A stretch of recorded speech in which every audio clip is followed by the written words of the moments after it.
కూర్చోండి కూర్చోండి. అందరికీ నా హృదయపూర్వకమైన నమస్కారాలు తెలియజేసుకుంటున్నాను. బాబు హలో అన్నా, నువ్వుట్రా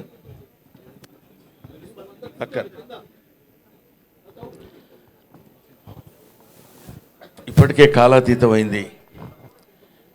మీరెంతో ఓపికగా నన్ను ఆశీర్వదించడానికి వచ్చి నన్ను మీ మంచి హృదయంతో మీ సంపూర్ణమైనటువంటి ఆశీస్సులు అందజేసినందుకు నా హృదయపూర్వకమైన నమస్కారాలు తెలియజేసుకుంటున్నాను.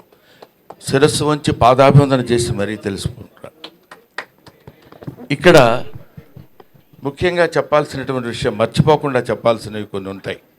అవి ఈ సభకి పిలవగానే వచ్చినటువంటి రఘురామకృష్ణరాజు గారికి, శ్రీనివాసరాజు గారికి నా హృదయపూర్వక నమస్కారాలు తెలియజేస్తున్నాను. ఎందుకంటే ఇందాక ఆయన చెప్పారు, స్వామివారి దర్శనం you won't get Darshan, he will give you Darshan అంటారు. భగవంతుడు ఆయన దర్శనం ఇవ్వాలి, కానీ మనం దర్శనం చేసుకుంటాం అనేటువంటి ఆలోచన చాలా పొరపాటు అని చెప్పడానికి అదొక నిదర్శనం. వాళ్ళు రావటం నాకు ఎంతో ఆనందంగా ఉంది. ముఖ్యంగా ఈ సభలో ఇంతమంది మనస్ఫూర్తిగా నన్ను ఆశీర్వదిస్తూ మాట్లాడుతున్నప్పుడు ఎవరు ఏదో రెండు ముక్కలు మాట్లాడాలి కాబట్టి మాట్లాడినట్టు ఎక్కడా అనిపించలేదు. ప్రతి వాళ్ళు వాళ్ళ హృదయాంతరాల నుంచి మాట్లాడిన భావన నాకు కలిగింది. 42 సంవత్సరాల సుదీర్ఘమైనటువంటి ఈ చలనచిత్ర జీవిత చరిత్రలో ఎన్నో ఉడుదుడుకులు, ఎన్నో రకరకాలైనటువంటి ఇబ్బందులు ఎదుర్కొని మీ అందరి ఆశీస్సులు 4 డికేడ్స్ దాకా తెచ్చుకోగలిగానంటే అది నా గొప్పతనం కాదు. అది ప్రేక్షకులు, ప్రేక్షక దేవుళ్ళు, ప్రేక్షక మహాశయులు వాళ్ళ యొక్క ఆశీస్సులే ఇంతవరకు మేము నిలబడగలిగాం. అదే లేకపోతే నేను వాళ్ళ ఈ స్థితిలో ఉండేవాడిని కాదు. అంతకు మించి తెలుగు కళామ తల్లికి, తెలుగు సినిమాలు నిర్మించినటువంటి తెలుగు ఫిల్మ్ ఇండస్ట్రీకి నా శిరస్సు వంచి నేను పాదాభివందన చేస్తున్నాను. ఎందుకంటే ఇన్ని సినిమాలు చేసి గిన్నిస్ బుక్ ఆఫ్ వరల్డ్ రికార్డులో బ్రహ్మానందం నేమ్ నమోదు చేసుకున్నాడంటే,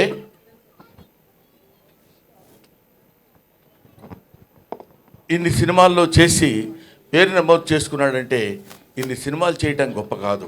ఇన్ని సినిమాలు నిర్మించినటువంటి నిర్మాతలు, దర్శకులు ఉన్నటువంటి తెలుగు కళామతలి యొక్క గొప్పతనం. వాళ్ళు నిర్మించిన అన్ని సినిమాలు ఉండబట్టే మేము ఇన్ని సినిమాలు చేయగలిగాం. కాబట్టి ఇటువంటి అవకాశాన్ని నాకు కల్పించినటువంటి మహనీయులకు అందరికీ చిన్న పెద్ద తేడా లేకుండా, ప్రభువెక్కిన పల్లకి కాదు అది మోసిన బోయీలు ఎవ్వరని, లైట్ మెన్ దగ్గర నుంచి అందరూ ప్రతి వాళ్ళు సహకరించి మేము ఈ స్థితిలో ఉండటానికి, ఈ స్థితిలో ఉండేటువంటి పరిస్థితికి తెచ్చినందుకు వారికి సహస్రద పాదాభివందన చేసుకుంటున్నాను. ముఖ్యంగా నేను ఈ ఫిలిం ఇండస్ట్రీకి రావడానికి మూలకారకులైనటువంటి వ్యక్తులు మా గురువు గారు కీర్తిశేషులు జంధ్యాల గారు, తర్వాత చిరంజీవి గారు, ఆ తర్వాత రామానాయుడు గారు. ఈ 3 పేర్లు నేను ఎందుకు చెప్తున్నానంటే, ఎక్కడో నేను నటిస్తున్నటువంటి నాలో ఉన్నటువంటి యాక్షన్ని క్యాచ్ చేసి తీసుకొచ్చి వీళ్ళకి ఇండియా సినిమాకు పరిచయం చేయాలని, అప్పుడు చంటబ్బాయి సినిమాలో చిరంజీవి గారు నటిస్తుంటే ఆయనకి నన్ను పరిచయం చేసి, ఆ పరిచయం ద్వారా నన్ను చెన్నైకి తీసుకొచ్చి, చెన్నైలో అందరికీ పరిచయం చేసినటువంటి చిరంజీవి గారు, వీడు చాలా గొప్ప యాక్టర్ అండి, చాలా బాగా యాక్ట్ చేస్తున్నాడు, బ్రహ్మాండంగా నవ్విస్తాడు, పెద్ద కమెడియన్ అవుతాడని ఆయనకి వెళ్ళిన ప్రతి చోటకి చిరంజీవి గారు నన్ను వెంట పెట్టుకుని వెళ్ళి అందరికీ పరిచయం చేసి నన్ను ఈ స్థితికి తీసుకొచ్చినప్పుడు, జంధ్యాల గారు వీడైతే చాలా బాగుంటుందని అహనా పెళ్ళంట సినిమాలో నాకు ఆ క్యారెక్టర్ ఇచ్చి నన్ను కీర్తిశేషులు కోట శ్రీనివాసరావు గారి అసిస్టెంట్గా నన్ను నియమించి ఆ క్యారెక్టర్ చేయటం వల్ల అది పెద్ద హిట్ అయ్యి బ్రహ్మాండమైనటువంటి పేరు ప్రఖ్యాతులు ఆ సినిమాకి రావడం, అందులో సినిమాలో నటించినటువంటి అందరికీ రావటం, ముఖ్యంగా కొత్త వాళ్ళైనటువంటి కోట శ్రీనివాసరావు గారు, అప్పటికే ఆయన లబ్ధప్రతిష్ఠుడు, ఆయన తర్వాత నాకు ఆ పేరు రావడం నాకు చాలా ఆనందంగా ఉండి అలా అలా అలా అలా అలా వెనక్కి తిరిగి చూసుకోకుండా ఇన్ని వందల సినిమాలు నటించగలిగాను. అది నా గొప్పతనం అని నేను ఈనాడు ఫీల్ అవ్వలేదు. కొంతకాలం వరకు ఫీల్ అయ్యేవాడిని, చాలా గొప్ప నటుండి నేను, లేకపోతే నన్ను వీళ్ళందరూ మామూలుగా ఏదో పెద్ద పుడింగిరయుడు అని అనుకుంటున్నారంటే కొంచెం కాలు రగరేసుకుని నడిచిపోయిన రోజులు ఉన్నాయి.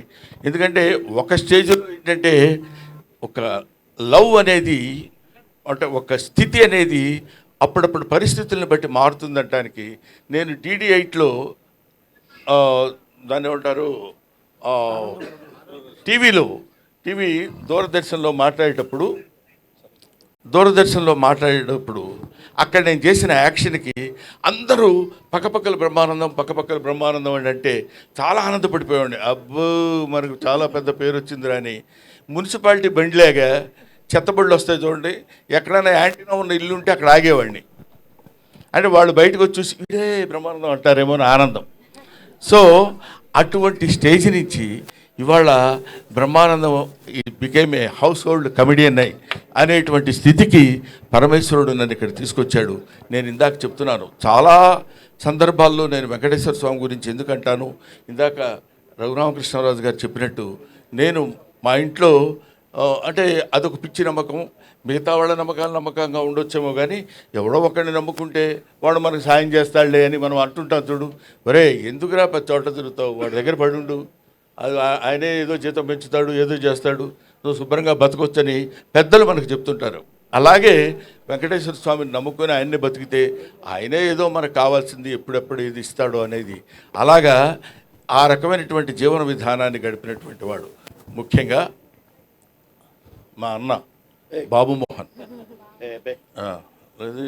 నా మనవడు బాబు మోహన్, ఓకేనా. నేను బాబు మోహన్, కోట శ్రీనివాసరావు ఆ రోజుల్లో 3 ఇన్విటబుల్స్ అనేవాళ్ళు మమ్మల్ని. మేము ముగ్గురం కంపల్సరీగా ఏ సినిమాలైనా ఉండి తీరాలి. ఇది నేను చెప్పేది ఒక 10 to 15, 20 years బ్యాక్. ప్రతి సినిమాలో కోట శ్రీనివాసరావు, బ్రహ్మానందం అండ్ బాబు మోహన్ ఉండాలి. మేము ఇందాక చెప్పాడు బాబు మోహన్ గారు ఏమన్నారంటే, మేము ముగ్గురు ఒకే రూమ్లో ఉండేవాళ్ళం అని. మీకు తెలియదు, నీకు టైం సెన్స్ తెలుసురా అసలు. నీకు మనవడు అనుకున్నావు, ఇష్టం వచ్చినట్టు తిడతాను. ఇప్పుడు నువ్వు నోరెత్తడానికి వీల్లేదు. ఎందుకంటే 6:30కి గౌతమ ఎక్స్ప్రెస్ ఎక్కి సికింద్రాబాద్లో, పర్లేదు పరువు ఉంటే కదా పోవటానికి, 6:30కి గౌతమ ఎక్స్ప్రెస్ ఎక్కాలి. వీళ్ళిల్లు సికింద్రాబాద్ పక్కనే. కరెక్ట్గా 6:31కి ఒక వ్యక్తి ఒక బ్యాగ్ వాడి చేతిలో పట్టుకొని పరిగెత్తుకుంటూ వచ్చేవాడు కంపార్ట్మెంట్ దగ్గర. ఎవరు ఏంటి ట్రైన్ కదులుతున్నప్పుడు పరిగెడుతున్నాడు ఏంటి అనుకునేవాడిని. చూస్తే వీడు ఒక క్యారేజీ చేపల కూర, అందులో ఏదో పప్పు, ఇంకోటి ఏదో. అన్న నీకోసం చేపల కూర తెచ్చినానే. ఎవరికి తెచ్చాడు? వాళ్ళు ఎక్కకపోతే ఏంటి పరిస్థితి అని ఎక్కి శుభ్రంగా తిని పడుకునేవాడు. పడుకుని ఒక అర్ధరాత్రి పూట అని ఏంటా ఏమైందంటే, చలిగా ఉంది బావా, చలిగా ఉంది. ఏంటి చలిగా ఎందుకుందిరా అంటే, అప్పుడు ఒక ముద్ద తగ్గించుకొని తింగితే ఆ చలి ఉండదు, పాడు ఉండదు. ఏసీలో పడి మళ్ళీ కింద కూర్చోబెట్టి కింద పడుకోబెట్టి ఇలాగా పాటుకు వెళ్తుంటే టికెట్లు ఉండవు. ప్రొడక్షన్ మేనేజర్ టికెట్ గురుగారు మనకి నిర్ణయంలో వచ్చేస్తాయి. అదే మామూలు టికెట్ అనుకునేవాళ్ళం మనం, ప్లాట్ఫామ్ టికెట్ అనమాట. అది తీసుకుని అక్కడికి వెళ్ళిన తర్వాత మొత్తం ప్రతి ఒక్కడు బెమ్మరా బామ్మోను ఏంటో టికెట్ లేదా, కన్ఫర్మ్ లేదండి, పోనీ అక్కడ కూర్చోడాడు పక్కన, ఏది లెట్రిన్ పక్కన కూర్చో. అది ఇలాగా అంటే నవ్వించేవాడి జీవితాన్ని గురించి చప్పట్లు కొట్టేవాడికి అనవసరం అంటారు కదా. మీకు అనవసరం, మీకు మేము నవ్వించాలి. ఎన్ని తిప్పలు పడి నవ్విస్తామంటానికి comedy comes from the zenith point of tragedy. Zenith point బాగా భయంకరమైనటువంటి ట్రాజడీ నుంచి కామెడీ వస్తుందని చెప్తారు. అది ఎందుకంటే ఇదిగో ఇలాంటి కష్టాలని మాకు అనవసరమయ్యా, నువ్వు నవ్వించు, మాకు నవ్వాలి. నువ్వేం పడితే మాకెందుకు, నువ్వు రైల్లో టికెట్ లేకపోతే మాకెందుకు, ఉంటే మాకెందుకు. కామెడీ ఏం చేస్తున్నాడు? మామూలుగా మాకున్నటువంటి మొహాలు అంతంత మాత్రం. ఈ మొహాల్ని మళ్ళీ ఇందాక మన మిత్రి సత్య చెప్పినట్టు మా మొహాల్ని వికృతంగా మార్చుకుని వాడు ఇలా కొట్టబోయాడు అనుకోండి, ఇలా అనాలి. అలా అంటే కానీ నవ్వరు. అలా నవ్వటం కోసం 24 గంటలు ప్రయత్నం చేసి రిహార్సల్ చేసుకుని కష్టపడి తీసుకొచ్చి మిమ్మల్ని నవ్వించడానికే మా ఏడుపంతా.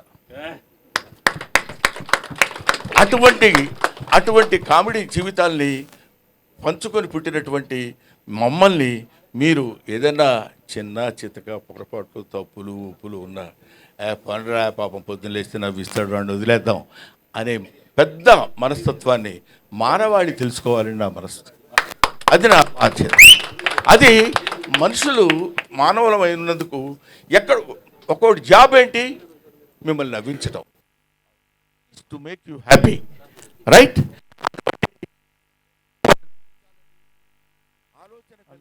వ్యక్తులకి మీరు కమెడియన్ని చీప్గా చూడొద్దు. అభిమానించండి, ఆదరించండి, ఆరాధించండి, అల్లరి మాత్రం చేయొద్దు. This is my personal request. అవునమ్మా.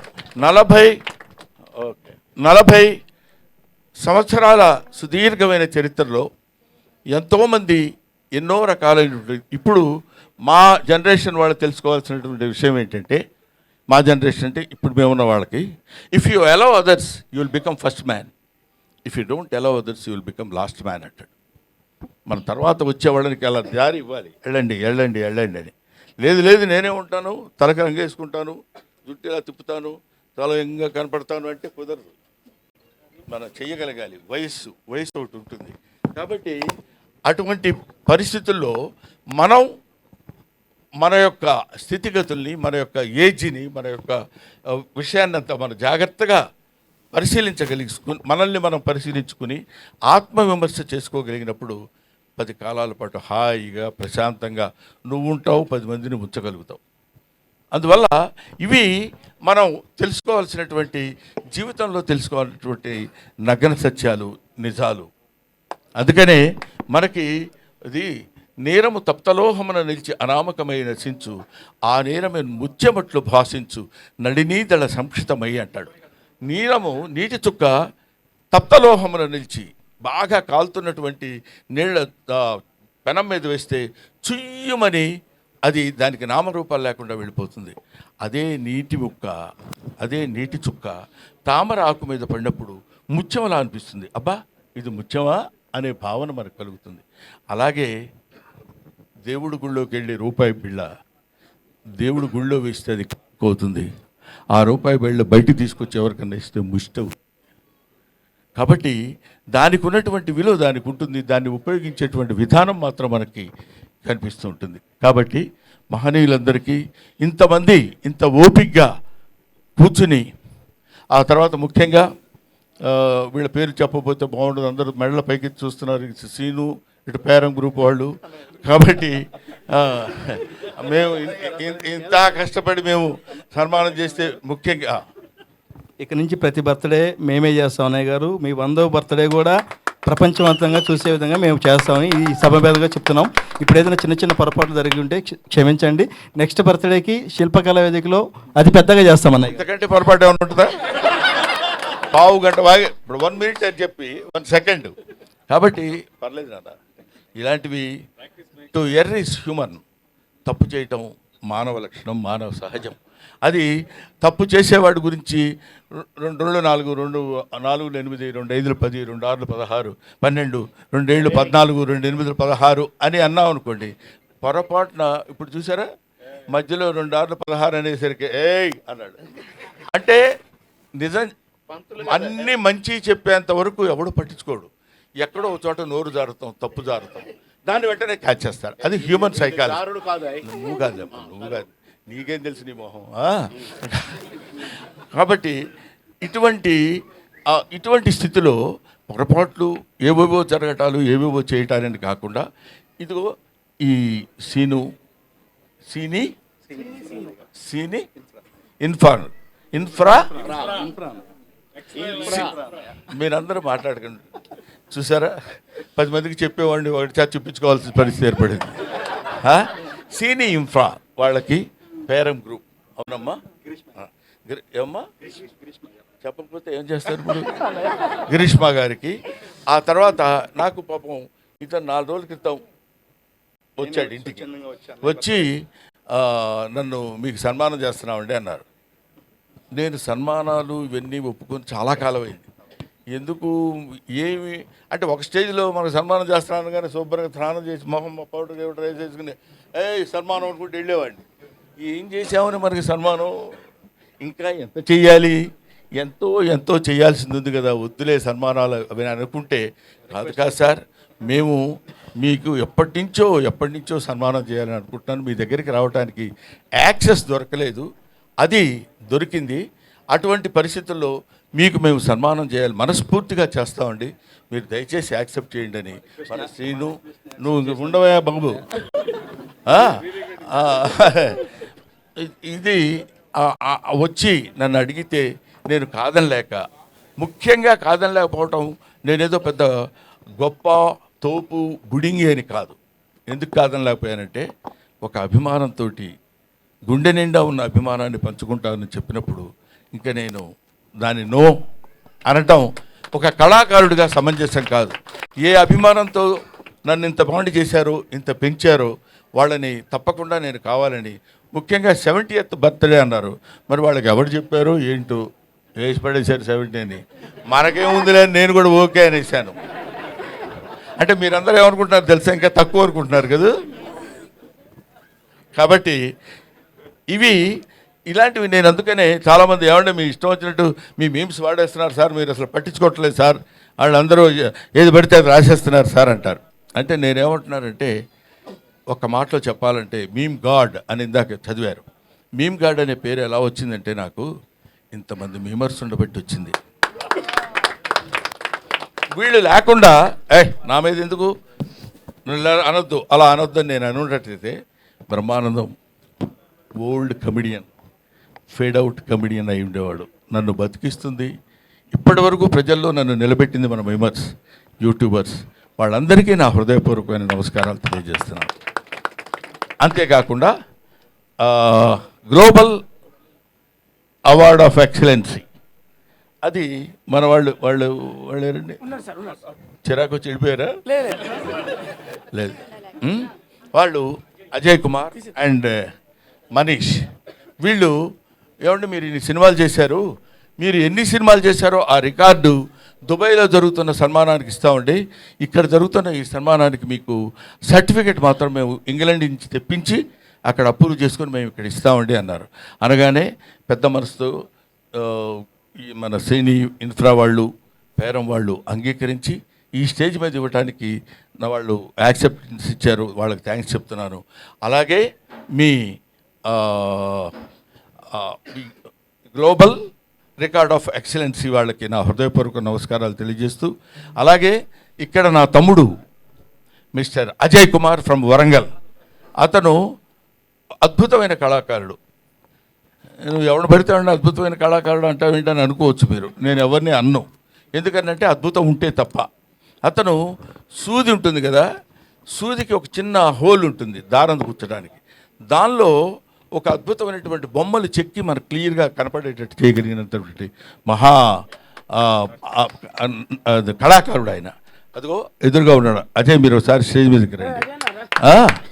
తర్వాత అలాగే కాకుండా కనురెప్పలో ఒక వెంట్రుక ఉంటుంది, ఆ వెంట్రుక చివర నటరాజు నృత్యం చేస్తున్నట్టు చెక్కినటువంటివి. ఇట్లాంటి ఆణిముత్యాలు చాలా ఉన్నాయి, ఇలాంటి జాతిరత్నాలు చాలా ఉన్నాయి.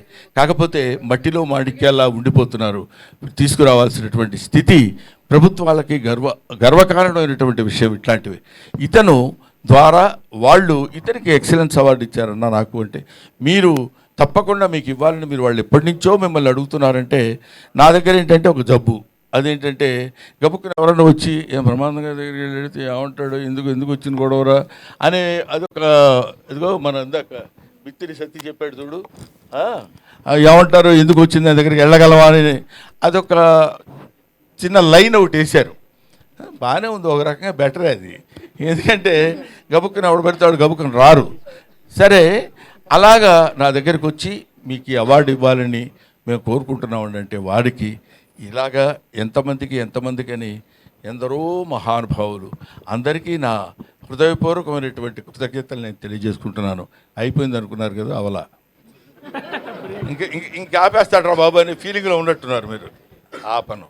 ఎందుకు ఆపనంటే, ఇప్పుడు ఇలాంటి సమయంలో కృతజ్ఞతలు చెప్పుకోవాల్సినటువంటి విషయం చాలామందికి ఉంది.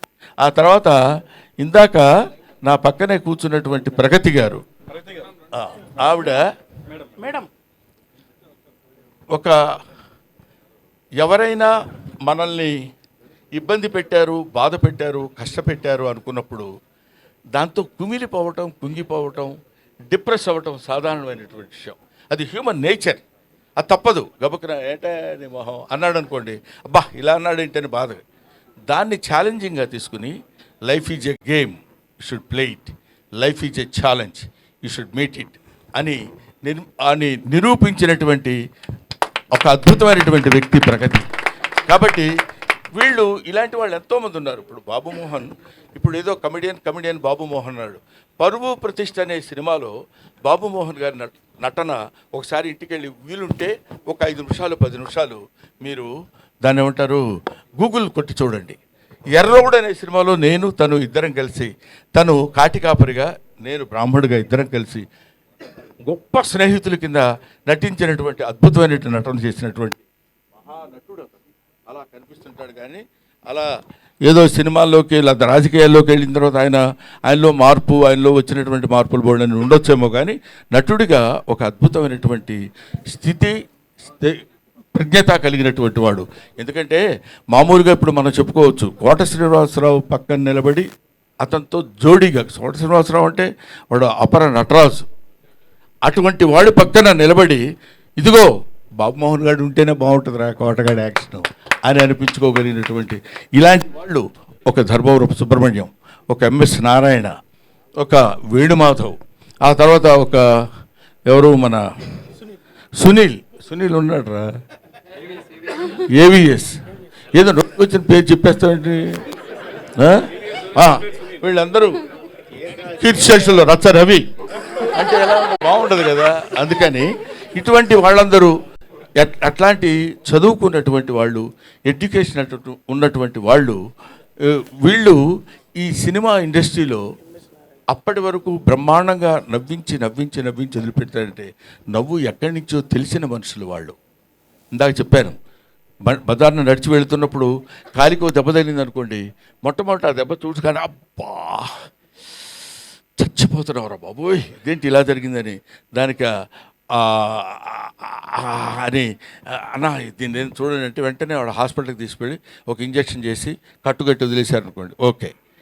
రెండోసారి తగిలింది అనుకోండి, అబ్బా మళ్ళీ అక్కడే తగిలిందిరా బాబు అని అనుకుంటాం, ఇంకా ఎక్కువ బాధపడతాం, ఇంకా 2 ఇంజక్షన్లు ఎక్కువ చేయించుకుంటాం.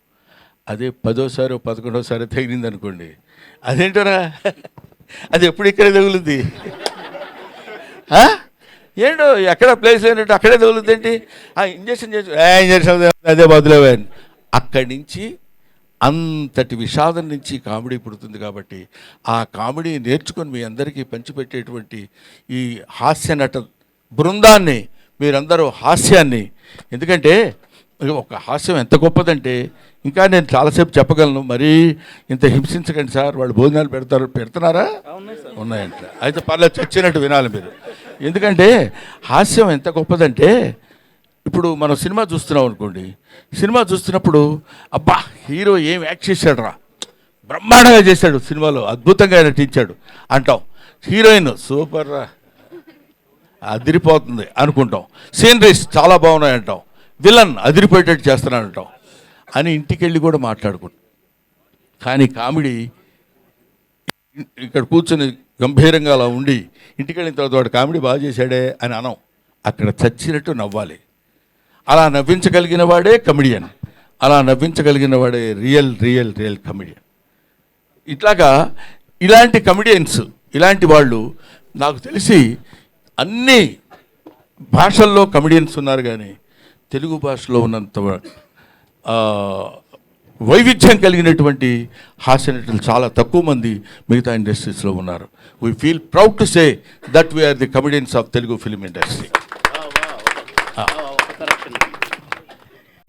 ఎవడగోల వాడు సినిమా ఒక అతను కొనుక్కున్నాడు హిందీలో, ఎవరో కాదు హీరో, అతని పేరేంటి, ఒక హీరో యంగ్ హీరో పేరు గోవింద, కొనుక్కొని అతను ముచ్చటపడి కొనుక్కున్నాడు హిందీలో తీయమని.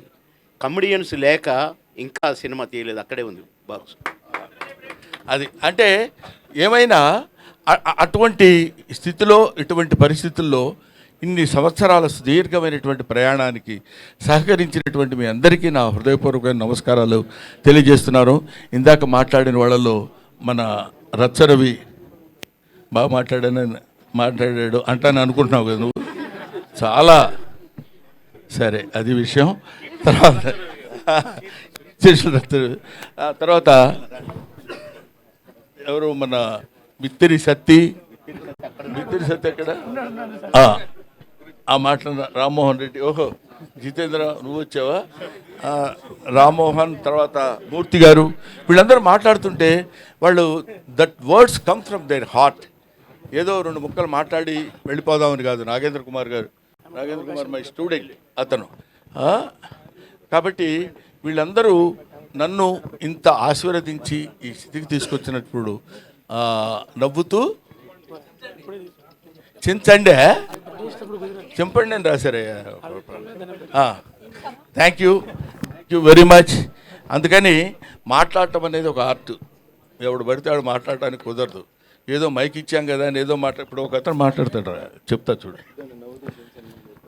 సోదరి మండలారా,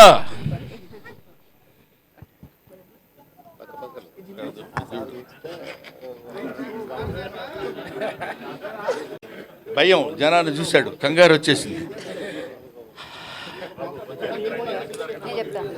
ఈరోజు మళ్ళీ అరిచాడు. ఈరోజు నేను అది ఈ గ్రామానికి నేను ఇది కావాలని నేనెంతో ఇదయ్యాను. నేను ఇదవటం, వాటిలో వాళ్ళందరూ నన్ను ఇది చేయటం, నేనేదో రకంగా ఇదయ్యాను. కానీ ఒక్క విషయం నేను మీకు అది ఇలాగా రకరకాలుగా మాట్లాడేవాళ్ళు ఉంటారు. అలాంటి వాటిలో సబ్జెక్ట్ లేకుండా మాట్లాడటం చాలా కష్టం. ఇప్పుడు బామోహన్ అనేటువంటి వాడు చాలా గొప్ప నటుడు, అంతేకాకుండాను అటువంటి మహనీయుడు, ఇలాగా రకరకాల పద్ధతుల్లో ఇష్టమైన ధోరణిలో మాట్లాడుకుంటూ వెళ్ళిపోకుండా కంటెంట్ ఉన్నతోటి హృదయంతో మాట్లాడేటువంటి ఈ ఫంక్షన్కి నా హృదయపూర్వకమైన నమస్కారాలు తెలియజేస్తున్నాను. ఇక్కడ నట భీష్ముడు మా ఎవరు లంక భద్రాద్రి శ్రీరామచంద్రమూర్తి గారు ఉన్నారా, వెళ్ళిపోయారా? ఎల్బి శ్రీరామ్ గారు, లంక భద్రాద్రి శ్రీరామచంద్రమూర్తి గారు అంటే ఎంఎస్ నారాయణ ఆయన మీద జోక్ వేశాడు. మీరు ఎంత కాంట్రవర్షియల్ పర్సన్ కూడా లేడండి అన్నాడు. అదేంటి కాంట్రవర్సీ, నేను కాంట్రవర్సీ ఏంటి సార్ అన్నాడు ఆయన. అంటే అప్పుడు ఆయన చెప్పాడు, మీ ఇంటి పేరు లంక, నీ పేరు శ్రీరామచంద్రమూర్తి, ఇంతకంటే కాంట్రవర్సీ ఏం కావాలండి అన్నాడు ఆయన. Thank you very much. Sir ఒక చిన్న రిక్వెస్ట్ ఆడియన్స్ నుండి, నవ్వుతూ చింపండి అనేసి వచ్చింది. ఈ పేపరా? పేపర్ చింపాలట. పేపర్ నవ్వుతూ చించడం ఎందుకండి? నవ్వుతూ నవ్వించండి అంటే బాగుంటుంది. Thank you very much. Hit TV app, ఇందులో short news, live news, entertainment shows, movies, digital magazines తో పాటు మీ జిల్లా వార్తలను కూడా ఫ్రీగా చూడొచ్చు. ఇంకెందుకు ఆలస్యం, వెంటనే హిట్ టీవీ యాప్ ని డౌన్లోడ్ చేసుకుని ఫ్రీగా ఎంటర్టైన్మెంట్ పొందండి. Hit TV app. Hit TV app. Please download Hit TV app. Hit TV app ని ఫ్రీగా డౌన్లోడ్ చేసుకొని ఎంజాయ్ చేయండి. మీకు నచ్చిన ఎంటర్టైన్మెంట్ కోసం హిట్ టీవీ యాప్ ని ఫ్రీగా డౌన్లోడ్ చేసుకొని ఎంజాయ్ చేయండి. హిట్ టీవీ యాప్ ని డౌన్లోడ్ చేసుకుని ఆస్వాదించండి, ఆశీర్వదించండి. ఇంతమంది సెలబ్రిటీలు హిట్ టీవీ యాప్ ని డౌన్లోడ్ చేసుకోండి అని చెప్తున్నారంటే ఎంత మంచి యాప్ ఆలోచించండి. అమెరికాలో చదవాలనుకునే వాళ్ళకి విశ్వసనీయమైన పేరు మన శౌర్య కన్సల్టెన్సీ. UK లో 1 year masters. UK లో 1 year masters. 2 years work permit up to 5 years visa. Contact Saurya Consultancy. Contact 89851 89851.